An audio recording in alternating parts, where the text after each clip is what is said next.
patto di stabilità interno, essenzialmente sulle scuole, anche sul dissesto idrogeologico, ma lì vorrei capire meglio. Così lo scorso 26 febbraio Matteo Renzi aveva convinto i sindaci della Marca, ma 8 mesi dopo i comuni si sentono traditi dal Premier. In queste ore nei municipi è in corso la quantificazione dei tagli comportati dalla legge di stabilità per il 2015. 1.800.000 euro in meno a Treviso, 115.000 a Vedelago, fra 100 e 200.000 Paese e così via. Rabbia e delusione sono trasversali agli schieramenti. Da un ex collega i primi cittadini si sarebbero aspettati di meglio. Siamo preoccupati perché questa è una situazione che non cessa, continua. Ad oggi noi dobbiamo sempre cercare di vedere come sopportare questi tagli, e questi tagli poi ricadono sempre nella collettività. Io ci avevo pensato nel momento in cui era stato eletto Renzi di avere qualche spiraglio, non dico tanto ma qualcosa sì, e invece la strada che è stata seguita è sempre la solita: ammazziamo i comuni e stop.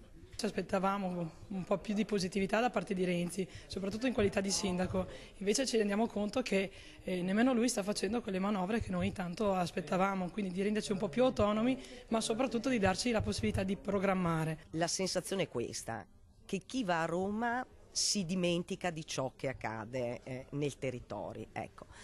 Quindi un appello, io approfitto per fare un appello, ripensateci. Per questo l'ANCI ha chiesto al governo una forte correzione della manovra che a livello nazionale peserà non per 1,2 bensì per 3,7 miliardi. Ogni sindaco naturalmente si è sforzato di contenere al massimo le conseguenze negative per i cittadini, però bisogna sapere che oltre un certo limite non si può chiedere ai comuni più di quanto non possano dare. E così sono già in cantiere iniziative di protesta. Se tutti noi sindaci ci mettiamo d'accordo e facciamo massa critica, io ci sto, non ho mai avuto remore di affiancarmi a persone di destra e di sinistra, perché io sto lavorando, sto lottando per il mio territorio e per i miei cittadini. Non serve dialogare con chi in realtà, se gli chiedi una cosa, ti dà sempre un pugno sul naso, non serve.